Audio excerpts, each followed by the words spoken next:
Shri LK. Advani, Shri LK. Advani.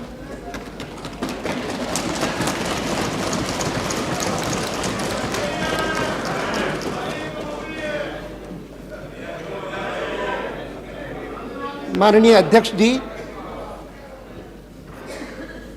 सामान्यतः इस प्रकार के विश्वास प्रस्ताव पर प्रधानमंत्री जब प्रस्ताव रखते हैं उसके साथ साथ कुछ विस्तार से अपनी बात कहते हैं, किंतु आज वाजपेयी जी ने प्रस्ताव के साथ साथ कोई अपने पिछले साल के सरकार के काम का कोई आकलन नहीं प्रस्तुत किया, लेकिन 2-3 शब्दों में, 2 वाक्यों में उन्होंने जो बात कह दी वह वास्तव में आज की परिस्थिति की मूल समस्या है। और मैं अपेक्षा करता था कि उन 2-3 वाक्यों का कुछ विस्तार से उत्तर मुझे विपक्ष के नेता से मिलेगा। और उन्होंने शुरू में कहा भी कि हमारी जवाबदारी है कि जिस समय हम किसी सरकार का विरोध करें तो उस समय हम क्या विकल्प प्रस्तुत करते हैं इसका भी जिक्र करें। और इसीलिए ये पौन घंटा 45-50 मिनट जो शरद पवार जी बोलते रहे, मैं ध्यान से सुनता रहा कि कहीं मुझे उसकी कुछ झलक मिले।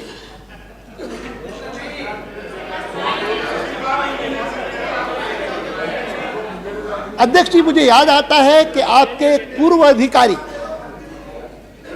श्री शिवराज पाटिल शायद सदन में होंगे, पीछे बैठे। मैं उनका हमेशा आदर करता हूं और वे कभी कभी बड़ी मौलिक बात सदन के सामने और देश के सामने विचार के लिए रखते हैं।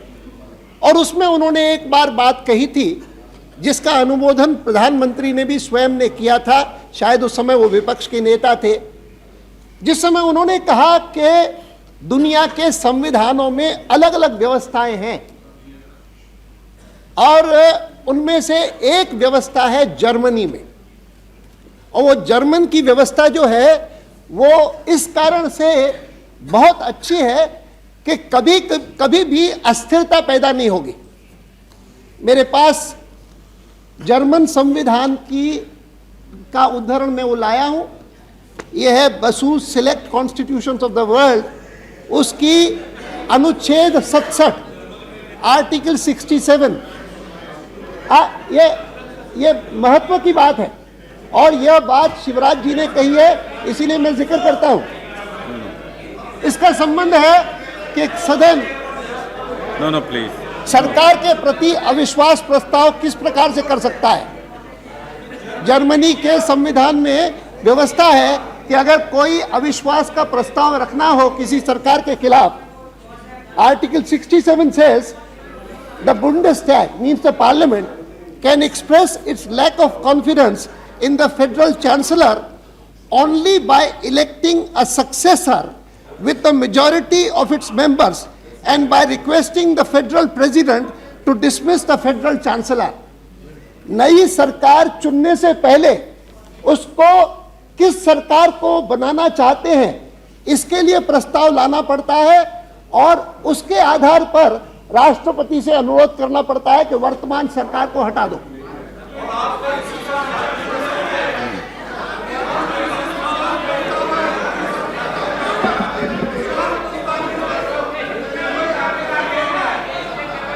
हमारी सरकार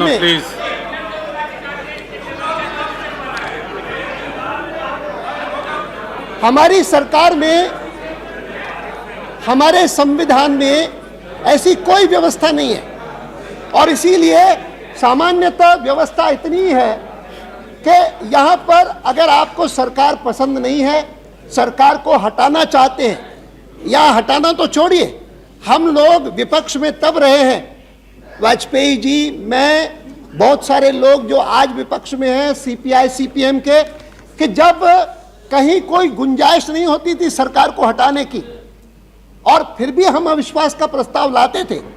अविश्वास के प्रस्ताव को लाने का उद्देश्य होता था हम सरकार के काम से सर्वथा असंतुष्ट हैं और इसीलिए अपना क्षोभ व्यक्त करना चाहते हैं, जानते हुए भी कि हमारे पास मेजॉरिटी नहीं है, नंबर्स नहीं है और नंबर्स का परिणाम जो है उसके आधार पर तो हमारा अविश्वास का प्रस्ताव छूट जाएगा, हार जाएगा।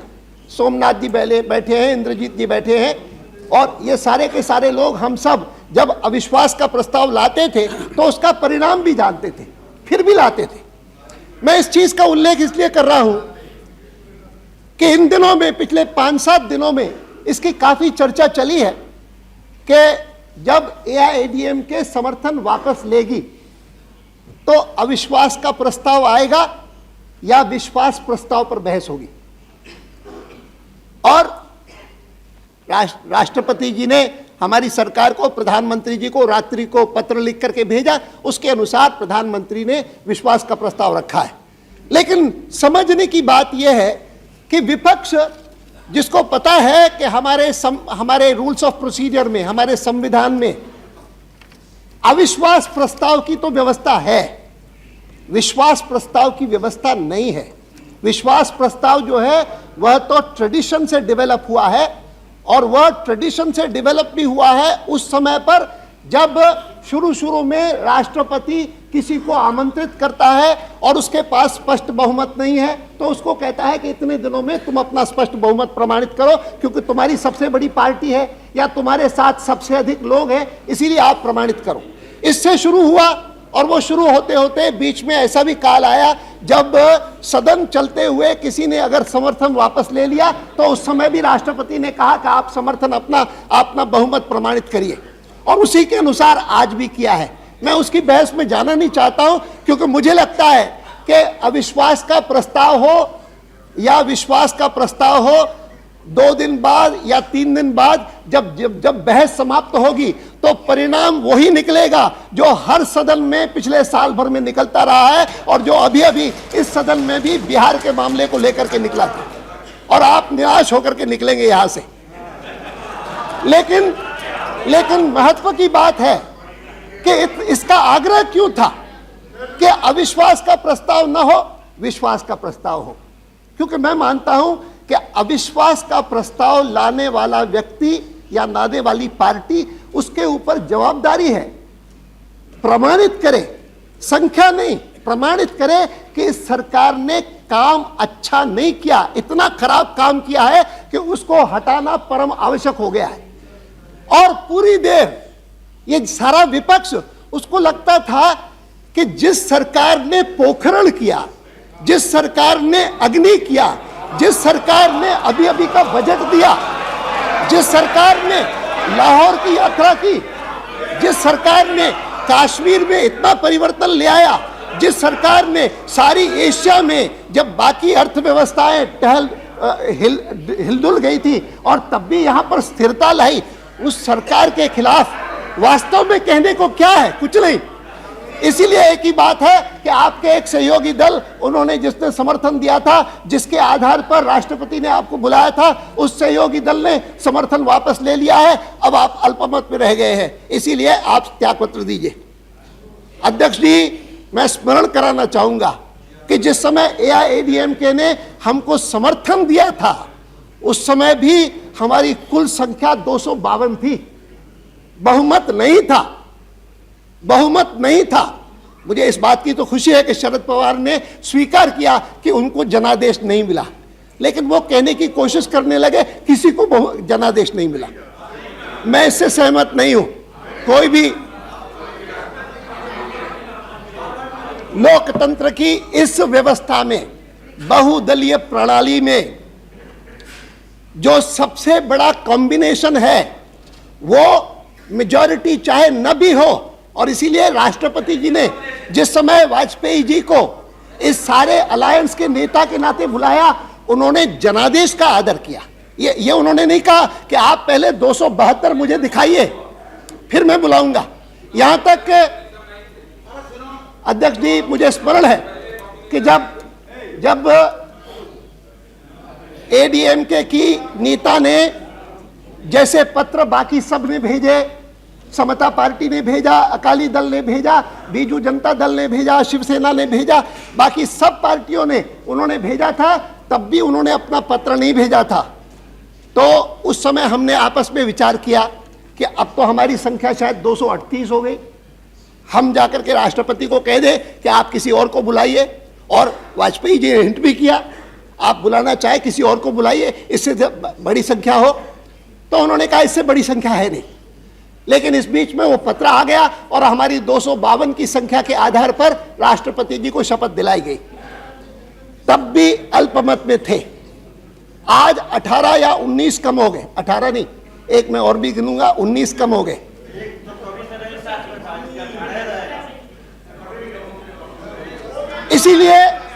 इसीलिए मैं पहले इस बात पर बल देना चाहूंगा कि 1998 के लोकसभा के चुनाव में हिंदुस्तान की जनता ने इस प्रणाली के अधीन एक मत व्यक्त किया और जो जनादेश है वह जनादेश स्पष्ट है कि श्री अटल बिहारी वाजपेयी जी के नेतृत्व में यह अलायंस की सरकार बने। यह देश का जनादेश है और यह 1996 से भिन्न है। 1996 में मुझे याद है कि वह जनादेश एक प्रकार से बीजेपी के लिए था और वह बीजेपी के लिए था, सबसे बड़ी पार्टी करके उभरे और इसीलिए उस समय डॉक्टर शंकर दयाल जी शर्मा ने वाजपेयी जी को उस समय भी बुलाया।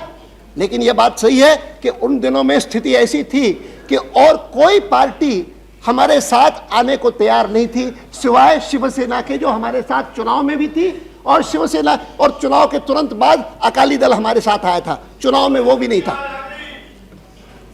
यह परिवर्तन, यह हिंदुस्तान के राजनीतिक गतिविधियों में और राजनीतिक व्यवस्था में जो परिवर्तन होते रहे हैं उनकी ओर संकेत करते हैं।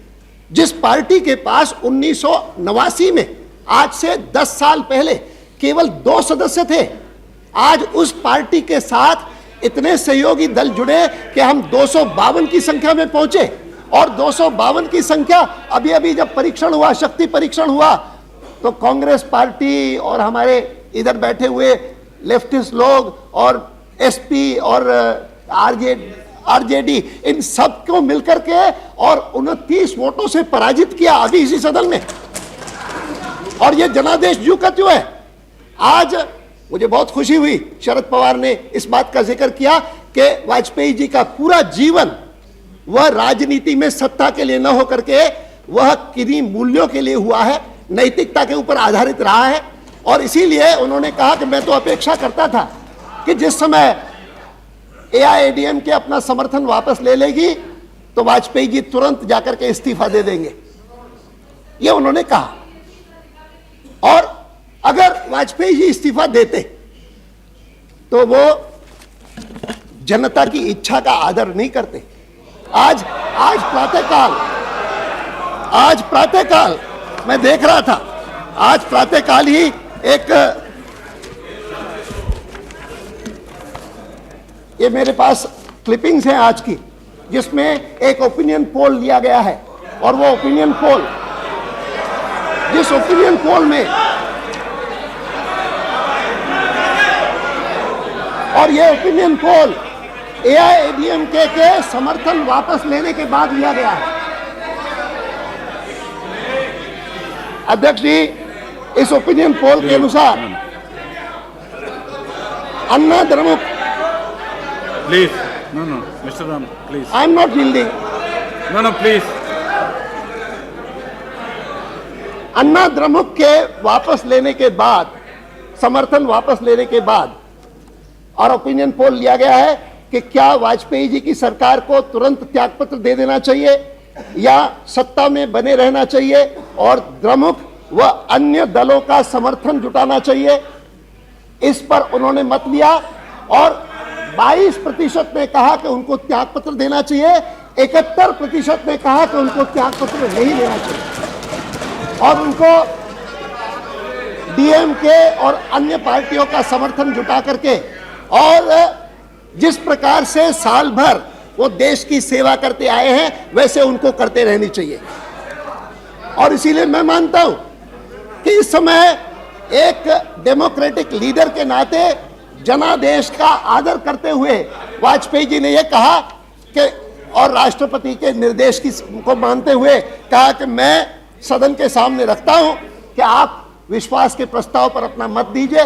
जो भी निर्णय आपका होगा वो शिरोधार्य में करूंगा। शरद जी ने एक बात कही, अब उन्होंने हमारे खुराना जी को कहा कि अपनी पीड़ा व्यक्त करिए।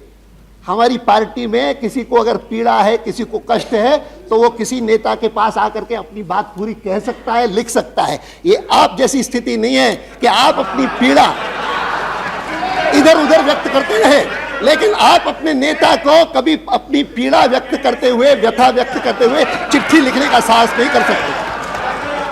चिट्ठी लिखने का साहस कभी नहीं कर सकते। ये पार्टी ऐसी है जिस पार्टी में साधारण से साधारण कार्यकर्ता भी बड़े से बड़े नेता के पास जाकर के अपनी बात दिल की कह सकता है। आपके यहाँ का वातावरण हमारे यहाँ नहीं है कि जिस वातावरण में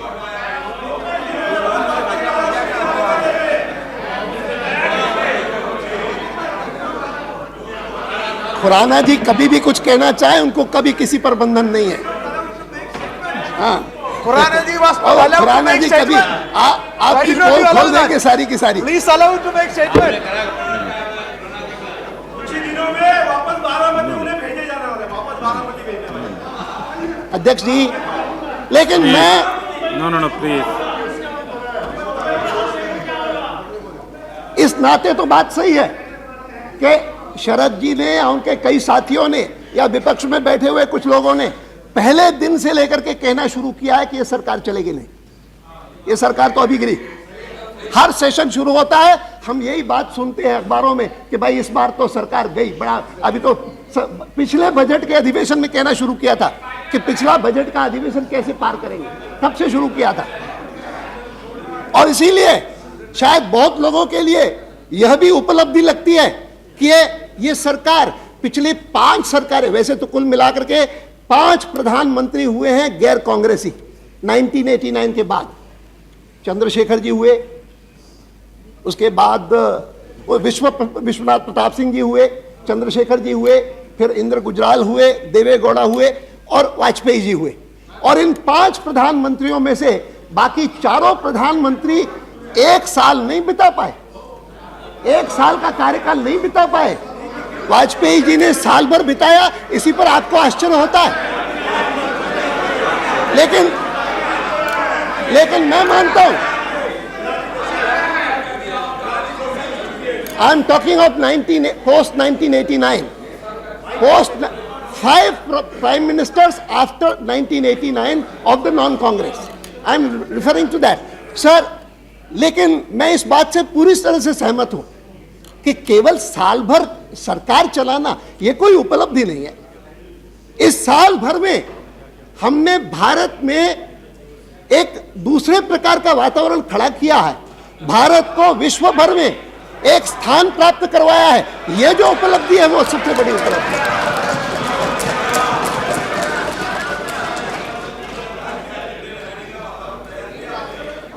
मैं तो ताज्जुब करता हूं इस कांग्रेस पार्टी पर कि जिसने पोखरण 2 की आलोचना की, और आज मैं सुनकर के हैरान हुआ कि अग्नि का जिक्र करते हुए कहते हैं कि हम एक और आर्म्स रेस यहां शुरू करते हैं। हमको इस बारे में कोई संकोच नहीं। पोखरण से लेकर के अग्नि 2 तक, पोखरण 2 से लेकर के अग्नि 2 तक भारत को इस सरकार ने और अधिक सबल किया है और अधिक मजबूत किया है। इसमें आपकी पार्टी अपोलोजेटिक हो सकती है, आपकी पार्टी आर्म्स रेस की बात कर सकती है। क्या ये पोखरण और क्या अग्नि परीक्षा ये 6 महीने में 1 साल में बढ़ गई? क्या ये आपकी देन है इस देश को? ये कांग्रेस की नीतियों का फल है।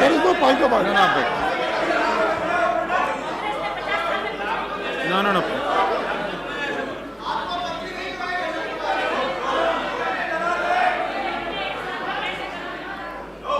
मैं नहीं जानता हूं कि हमारे विदेश मंत्री श्री जसवंत सिंह जी इस बार की बहस में बोलेंगे कि नहीं बोलेंगे, लेकिन अगर वो बोलेंगे तो निश्चित रूप से 1998 के मई के महीने में कांग्रेस पार्टी की ओर से जो बयान हुए थे, जो वक्तव्य दिए गए थे कि इस सरकार ने भारत को अलग थलग कर दिया है, इस सरकार ने गांधी जी को, बुद्ध को भुला दिया है, इस सरकार ने पोखरण 2 करके और देश के ऊपर एक बहुत बड़ा बोझ लाद दिया है। दुनिया भर की बातें कही, अलग अलग। यहां पर नटवर सिंह जी होंगे तो उनका बयान उठा करके पढ़िए क्या क्या बोले थे।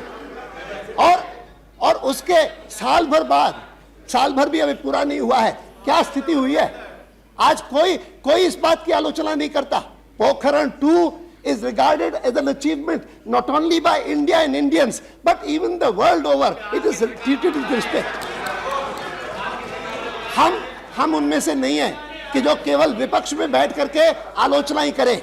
जब इंदिरा जी ने 1974 में पोखरण का पहला विस्फोट किया था तो शायद वाजपेयी जी सबसे पहले थे कि जिन्होंने उनकी तारीफ की थी और सरकार की तारीफ की थी। हम आपकी तरह नहीं करते और इसीलिए मुझे बहुत दुख हुआ आज जब अग्नि 2 और खास करके पूर्व रक्षा मंत्री वो जब अग्नि 2 के बारे में ये वाक्य बोलते हैं कि अग्नि 2 इस समय करने की क्या जरूरत थी, जब हम एक हिस्टोरिक हमने इनिशिएटिव लिया है बस राइड करके पाकिस्तान से दोस्ती करने का, तो पाकिस्तान को इस प्रकार से चिढ़ाने की क्या औचित्य था। मैं मानता हूं कि हिंदुस्तान अपने को मजबूत करे, हिंदुस्तान देश के अंदर आतंकवाद को समाप्त करे और पाकिस्तान के साथ दोस्ती करे। ये परस्पर विरोधी अप्रोचेस नहीं है, ये परस्पर पूरक अप्रोचेस है। मुझे याद आता है अध्यक्ष जी, आज से कई साल पहले, हो सकता है 4 साल हो, 5 साल हो, मैं उस समय भारतीय जनता पार्टी का अध्यक्ष था और पाकिस्तान में जो ब्रिटिश हाई कमिश्नर थे सर बैरिंगटन नाम के, वे यहां पर आए थे और वे मुझे जब मिले तो उन्होंने कहा मैं मुख्य रूप से आपसे हिंदुस्तान पाकिस्तान के संबंधों के बारे में, कश्मीर की समस्या के बारे में मैं चर्चा करने आया हूं और आपका दृष्टिकोण, आपकी पार्टी का दृष्टिकोण मैं समझना चाहूंगा। और उस चर्चा में उन्होंने एक बड़ी महत्वपूर्ण बात कही। उन्होंने कहा कि मेरा यह विश्वास है, मेरा यह कन्विक्शन है और पाकिस्तान में जो एलीट है उसका भी कन्विक्शन है कि हिंदुस्तान और पाकिस्तान के संबंध सबसे अच्छे तब बनेंगे जब नई दिल्ली में भारतीय जनता पार्टी की सरकार होगी। और उन्होंने जब यह कहा, फिर उन्होंने दुनिया भर की एनालॉजीज देते हुए कि अमेरिका और चाइना के संबंध कब अच्छे हुए, जब प्रेसिडेंट निक्सन हुए और प्रेसिडेंट निक्सन जिनके बारे में चाइना में माना जाता था कि ये तो फॉर्मोजा के समर्थक है और ये तो चाइना के खिलाफ है, ये तो कट्टर एंटी कम्युनिस्ट है, वैसी धारणा आपकी बीजेपी के बारे में, वाजपेयी जी के बारे में, आपके बारे में बनी हुई है। और इसीलिए मुझे ये यकीन है कि जिस दिन आपकी सरकार यहाँ आएगी उस दिन निश्चित रूप से भारत और पाकिस्तान के संबंध सुधारने की दिशा में कदम होगा। और मैं तारीफ करता हूं, मैं बधाई देता हूं वाजपेयी जी को कि साल भर भी बीतने उन्होंने नहीं दिया। पोखरण के बावजूद और अग्नि की तैयारी करने के बावजूद उन्होंने लाहौर की यह यात्रा की, जिस लाहौर की यात्रा की पाकिस्तान में तारीफ हुई, दुनिया भर में तारीफ हुई कि इतना शानदार और ऐतिहासिक पहल और किसी देश ने, किसी सरकार ने नहीं किया। आप कर सकते थे, क्यों नहीं किया? आप कर सकते थे पोखरण, क्यों नहीं किया? मेरे पास हाँ वेंकटरमण, हाँ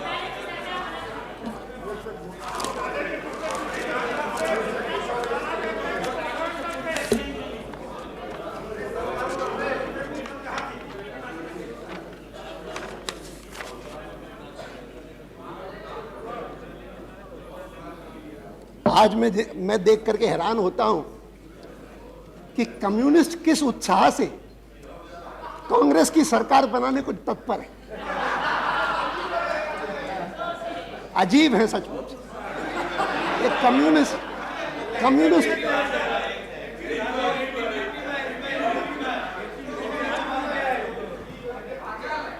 आज से 2-2.5 साल पहले एक डॉक्यूमेंट है मेरे पास आपका, और क्योंकि मैं इस विषय में आप सरकार के आलोचक हैं ऐसा मैं नहीं जानता था, इन दिनों में जब देखने लगा तो मुझे लगा कि आप कांग्रेस पार्टी के आलोचक केवल इस कारण नहीं है कि कांग्रेस पार्टी करप्ट है, कांग्रेस पार्टी कम्युनलिज्म को प्रोत्साहन देती है, लेकिन कांग्रेस पार्टी सिक्योरिटी के बारे में उदासीन है, सुरक्षा के बारे में इनको कोई चिंता नहीं है।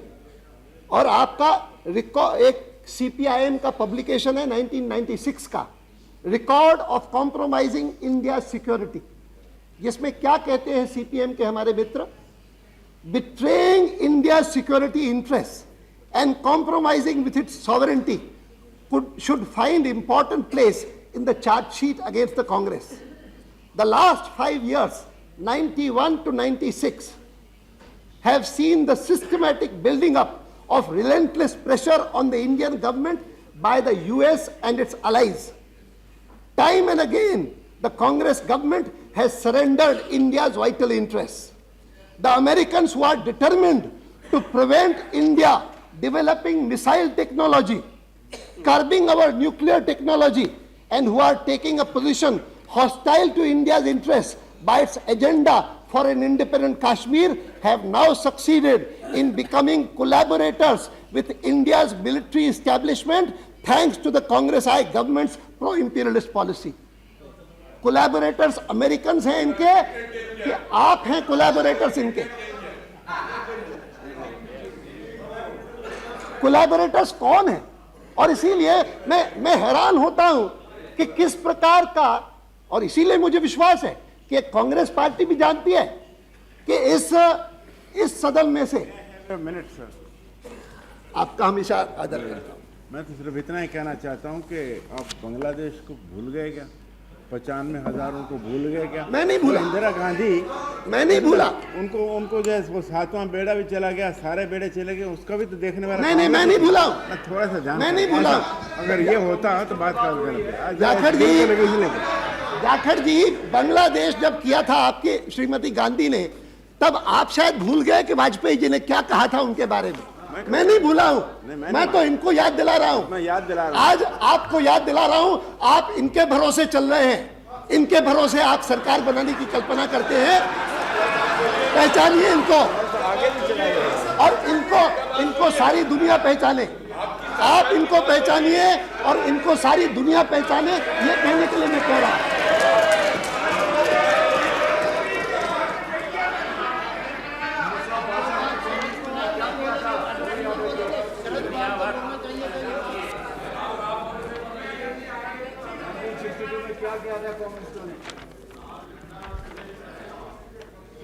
नहीं, देखिए, कम्युनिस्ट पार्टी पर मुझे गुस्सा कम आता है, मुझे दया आती है इन पर। अरे कल तक जो पार्टी यह सोचती थी, जो पार्टी कल तक सोचती थी कि आधी दुनिया पर हमारा अधिकार है और थोड़े सालों बाद सारी दुनिया पर हमारा अधिकार हो जाएगा, जिसमें भारत भी एक हिस्सा होगा, वहां की स्थिति यह है कि सारी दुनिया से साफ होकर के केवल भारतवर्ष के 2 कोनों में आकर के सीमित हो गई है। इसीलिए not at your mercy. Not at all. Mr. Advani, you have taken the help of all the motley crowd. You have taken the help of motley crowd, not us. और इसलिए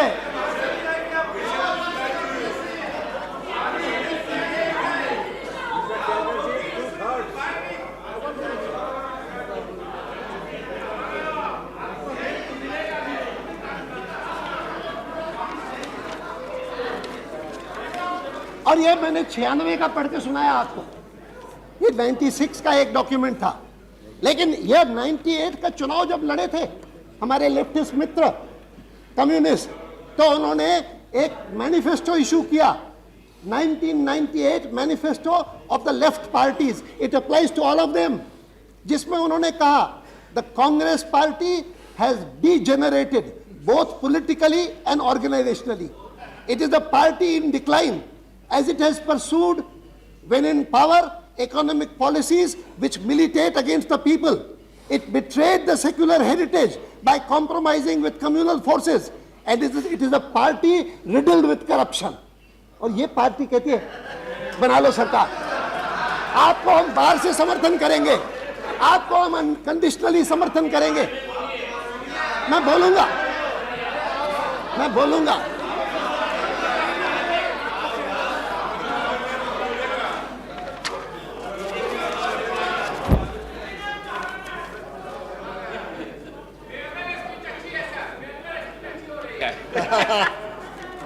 मैं फिर से उसी पर आता हूं कि इस बहस में सार्थकता आएगी अगर आप कह दें कि हम इस सरकार को हटा करके क्या विकल्प प्रस्तुत करना चाहते हैं। आप कह दीजिए ईमानदारी से, सोनिया जी ने एक बार कहा कि अब ये कोएलिशन का जमाना नहीं है। पचमढ़ी में उन्होंने कहा कि हम अपनी सरकार बनाएंगे, अपनी पार्टी की सरकार बनाएंगे, और इसीलिए उन्होंने पिछले दिनों में 2-4 दिन 5-7 दिन पहले ही उन्होंने कहा कि अगर कांग्रेस पार्टी सरकार बनाएगी तो तब बनाएगी जब बाकी सब पार्टियां हमको बाहर से समर्थन देंगी। कोई कहे कि मैं डिप्टी प्राइम मिनिस्टर बनूंगा, मैं वित्त मंत्री बनूंगा, मैं ये बनूंगा, ये बर्दाश्त हम नहीं करेंगे। हैं बैठे हुए हैं यहां पर, और मैं इन सब लोगों को बताना चाहता हूं कि कांग्रेस पार्टी, उसका दृष्टिकोण कुछ आपसे ज्यादा साफ है। उनकी कम से कम नीयत साफ है। दृष्टिकोण भले साफ ना हो, नीयत साफ है। आज से 6 महीने पहले तक, सितंबर के महीने तक, जब तक पचमढ़ी का आपका सम्मेलन हुआ था ना, तब तक उन्होंने क्या देखा था कि ये वाजपेयी जी की सरकार बनी, और सरकार बनने के तुरंत बाद एक बड़ी पार्टी ने कहा कि हम चिट्ठी नहीं भेजते राष्ट्रपति जी को। ये सरकार कैसे चलेगी इस प्रकार की अलायंस? शुरू में कहती है, जिसने 7 चुनाव में भाग लिया, और वो चिट्ठी भेजने में आनाकानी करती है, और फिर यहां से भेजना पड़ता है किसी दूत को, जसवंत सिंह जी को कष्ट करना पड़ता है जाकर के उनको बनाए। ये सब चला, उन्होंने देखा। फिर उन्होंने ये भी देखा कि भाई इस पार्टी में कई सारे लोग हैं, उनकी भी महत्वाकांक्षा हो सकती है प्रधानमंत्री की, एक ही थोड़ी है। तो और कुछ नहीं तो कम से कम वाजपेयी जी और अडवाणी के बीच में कैसे दरार डाली जाए। लगातार डिसइंफॉर्मेशन फैलाओ, और बहुत सिस्टमैटिकली किया, मानना पड़ेगा। मैं मानूंगा कि बहुत योजनापूर्वक किया है। और मदन लाल खुराना अपने को देखेंगे, और नहीं, और कुछ नहीं मिला। मैं जानता हूं सब, मैं इसीलिए, मेरी बात का वजन नहीं है। खुशी देख रहे हैं, कैसे लग रहा है? वो खुशहाली देख रहे हैं। आज 1 साल में पहली बार देखी अडवाणी नहीं देखा। राजेश जी, यह पार्टी किस प्रकार की है, इसको आपको कल्पना करनी पड़ेगी। ये कांग्रेस पार्टी नहीं है। इस कांग्रेस पार्टी में क्या हो सकता है, ये तो पिछले आपके अध्यक्ष ने जब जिस प्रकार से पूर्व अध्यक्ष को हटा करके बनाया था, तब सबने देखा था। ये पार्टी वैसी नहीं है। इस पार्टी में मैं मानता हूं कि हमारी पार्टी ही छोड़िए, लेकिन हिंदुस्तान भर में भी इस प्रकार का नेता आपको नहीं मिलेगा, देश को नहीं मिलेगा, जैसे श्री अटल बिहारी वाजपेयी। इतना कद है, इतने कदावर है, और ये बावजूद इसके है कि उनकी विचारधारा में कमिटमेंट होते हुए भी, मेरी विचारधारा में कमिटमेंट होते हुए भी, मैं कभी इस प्रकार की इमेज नहीं क्रिएट कर पाया कि जिसमें लोग मुझे कट्टरवादी मानते हैं। और कट्टरता इस विचारधारा में ही नहीं है। सही कहा शरद पवार ने कि हिंदुत्व की सबसे बड़ी कोई विशेषता है तो वो उदारता है, वह सहिष्णुता है, सब लोगों को समेट करके चलने की बात है। और अगर न होता तो 1947 में जो संविधान निर्माता बैठे होते, उन्होंने 1950 में यह संविधान न बनाया होता।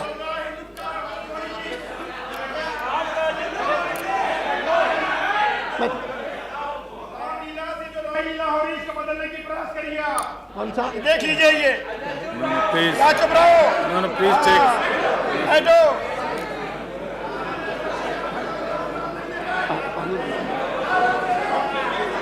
No, please take. मैं देख लूँ। No, please take your seat. Honorable member, please take your seat. No, please take your seat. नहीं, देखो, मैं इस बात से इनकार नहीं करता हूं कि इस प्रकार के इतने बड़े समाज में कई प्रकार के लोग होते हैं, लेकिन कुल मिलाकर के इस देश को जो कहता है कि यह देश फंडामेंटलिस्ट हो रहा है, और मुझे इस बात का खेद है कि बीजेपी के सरकार में आने के तुरंत बाद से लेकर के विश्व भर में इस बात का प्रचार किया गया है, और हमारे ही लोगों ने किया है कि जैसे हिंदुस्तान में फंडामेंटलिज्म आ गया। कोई फंडामेंटलिज्म नहीं आया, और हिंदुस्तान में फंडामेंटलिज्म आ ही नहीं सकता। हिंदुस्तान में सेक्युलरवाद जो है वो हमारी यहाँ की धरती में है, जड़ जड़ में है। हिंदुस्तान में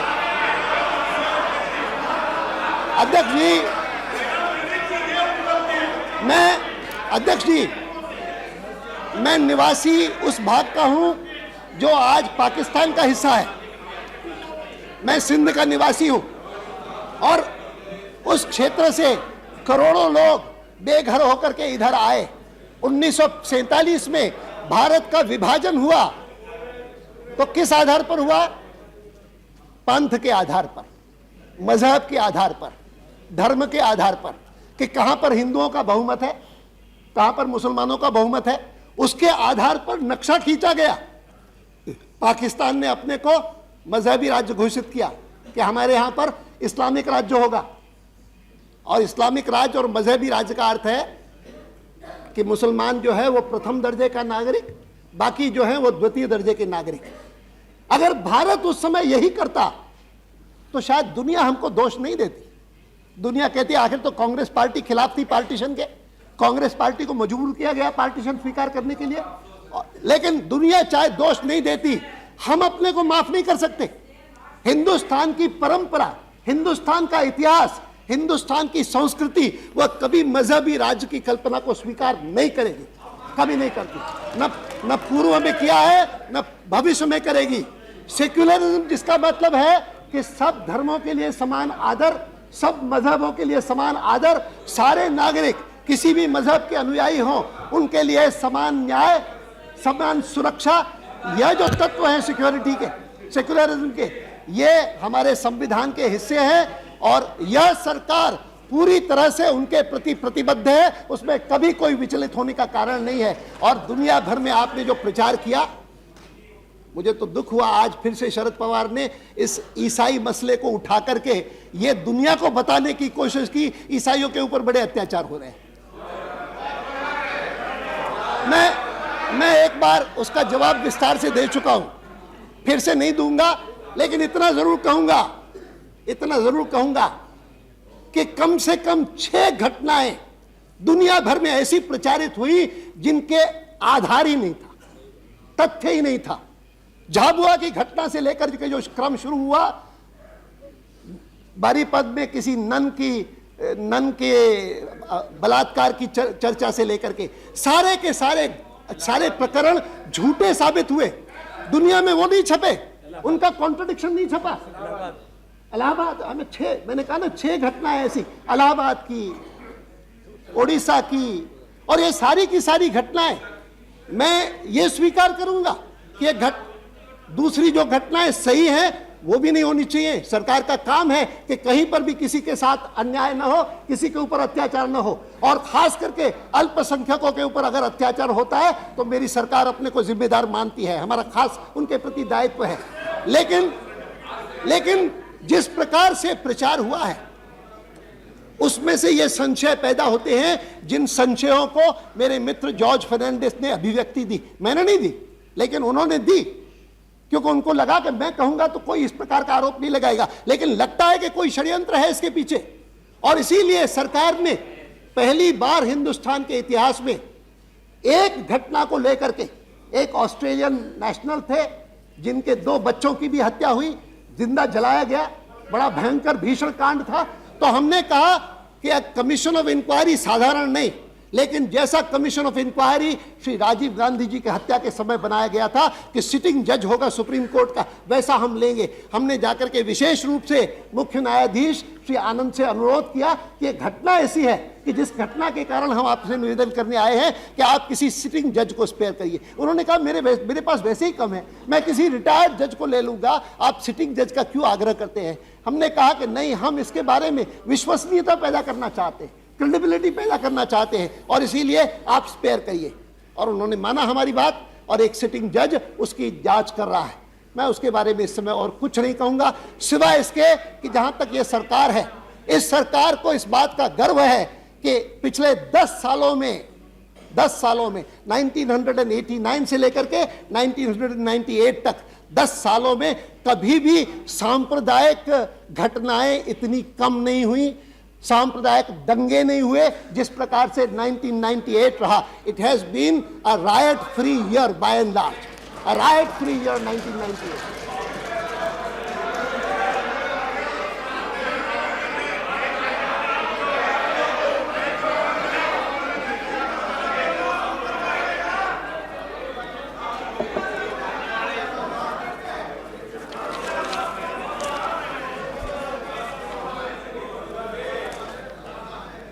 अब मैं आपको कहना चाहता हूं कि इस सदन में से कोई वैकल्पिक सरकार उभर नहीं सकती, ये कांग्रेस पार्टी का भी कन्विक्शन है और इसीलिए वो सबको उकसा रहे हैं। चलो आपकी बन जाएगी, देवेगौड़ा जी बन जाएंगे, थर्ड फ्रंट बना लो और हमारी बना लो, हमको अगर बाहर से समर्थन करो। उनको पता है कि कोई बाहर से समर्थन करके और आपकी सरकार नहीं बनाएगा। लेकिन जब ऐसा हो, इसीलिए पहले पहले तो आप हमारे साथ मिल करके इस सरकार को हटा दो। फिर कोई प्रमाण देना था तो शरद पवार को उत्तर में देना था कि जैसा लालू प्रसाद जी ने कहा है ना, 5 मिनट लगेंगे, बैठ करके फैसला कर लेंगे।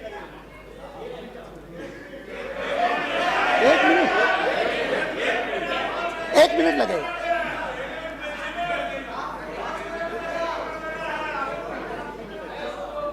खैर वो तकलीफ आपको करनी नहीं पड़ेगी, ये मैं विश्वास दिलाता हूं, और मैं आभारी हूं हमारे डीएमके के मित्रों का जिन्होंने सारी स्थिति को पहचान करके सही तरीके से और ये निर्णय किया कि हमको चाहे जितना कठोर कदम लेना पड़े, हम निश्चित रूप से देखेंगे कि यह जो इस सरकार को गिराने का षड्यंत्र है वो विफल हो। मैं उनको बहुत बहुत धन्यवाद देता हूं और मैं उनको धन्यवाद देता हूं कि उन्होंने हमारी एआईएडीएमके आज तक तो हम समझते थे कि हिंदुस्तान की राजनीति में हमको अछूत बनाने का प्रयत्न told you I won't allow these Pandaram Paradesi to fall in the Tamil Nadu. बहुत अच्छा तब The same TMK told you as Pandaram and Paradesi. 2 दिन पहले आज से 2 दिन पहले जब मैंने मार्क्सवादी पार्टी का वक्तव्य देखा कि हम एडीएमके के साथ नहीं जाएंगे, मैंने कहा ये क्या हो गया, ये क्या विचित्र बात हो गई। आज एडीएमके भी अनटचेबल हो गया। हमारे लिए कोई पार्टी अनटचेबल नहीं है, मार्क्सवादी भी नहीं है। हिंदुस्तान की राजनीति डेमोक्रेटिक राजनीति है, हम किसी को भी अनटचेबल नहीं मानते। ये अनटचेबिलिटी का अप्रोच आपका हो सकता है, कभी कभी और किसी का भी हो सकता है, कभी कभी कांग्रेस का भी हो सकता है, लेकिन मैं जानता हूं हमारे यहाँ पर हमारे जिन्होंने सबसे ज़्यादा हमको आइडियोलॉजी की शिक्षा दी और आइडियलिज्म की शिक्षा थी, ऐसे पंडित दीनदयाल उपाध्याय थे।